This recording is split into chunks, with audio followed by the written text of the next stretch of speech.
March the 5th, 2008, was a day like most days, filled with the hopes and dreams of things that could be. No one could have anticipated the horrifying and deadly event that occurred in one of Pennsylvania's quieter neighborhoods. Without warning, the explosion that ripped through the house killed a man and seriously injured his 4-year-old granddaughter, destroying 3 homes and damaging 11 more in the process. Accident investigators determined the probable cause of the accident was excavation damage to a 2-inch natural gas distribution pipeline.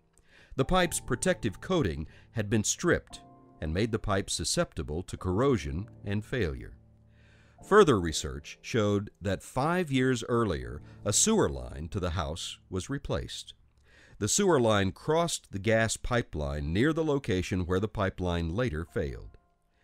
No one imagined that this scarred gas pipeline was really a ticking time bomb set to explode long after the grass healed the construction site.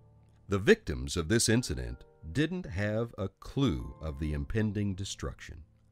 Tragically, through no fault of their own, the world as they knew it came to an end. Is it possible that this family could have been spared this great loss?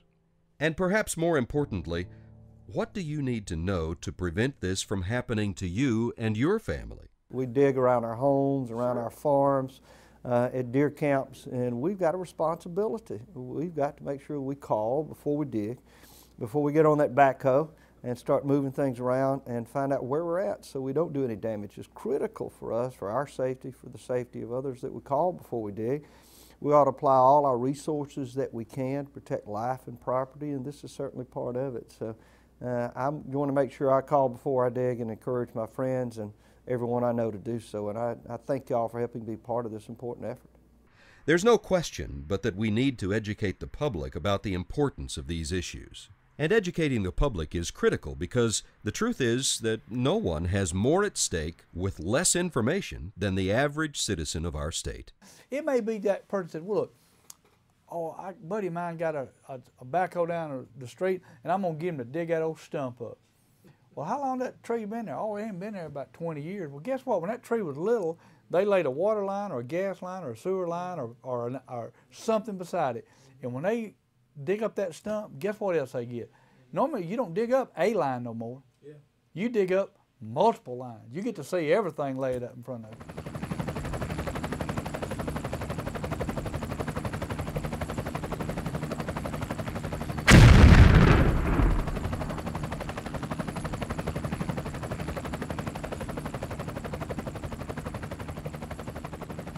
Federal legislation such as the PIPES Act and its 9 elements of a stronger and more effective damage prevention program has brought some of the stakeholders together in Mississippi.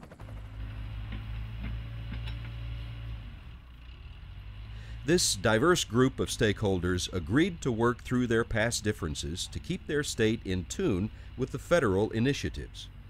It was not surprising that they all agreed that this is the right thing to do. And with this common goal, the MDPC, the Mississippi Damage Prevention Committee, was formed.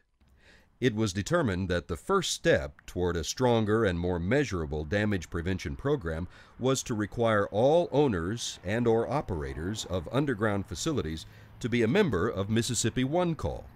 Getting such legislation passed would mean gaining support from local government. The committee was convinced that getting support was possible. It was a matter of getting the message across effectively. The MDPC continued to meet with other associations that in the past could not support such proposals. The cooperation the committee received from these meetings encouraged them to take it to the next level. It's a public safety issue is what it is.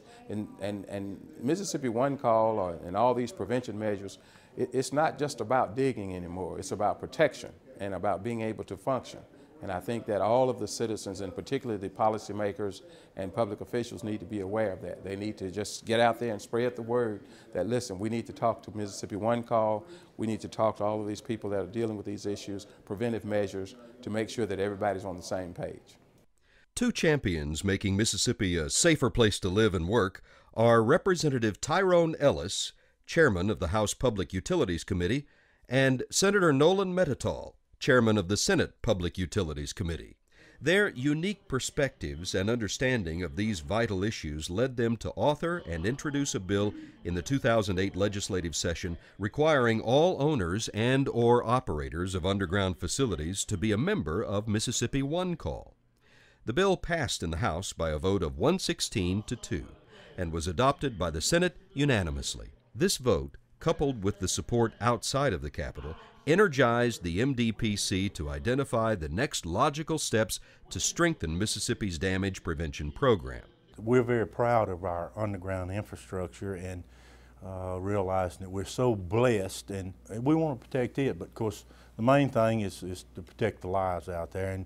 And we have some underground infrastructure that could be dangerous, and that's where we as legislators want to help out as much as we can to provide adequate code for y'all in order for y'all to protect our citizens. But we realize that y'all have been working for years attempting to educate the citizens out there so that they won't go just digging and create some dangerous situation. But at any rate, we're just simply grateful to Mississippi One Call and all that they're doing for the protection of our citizens.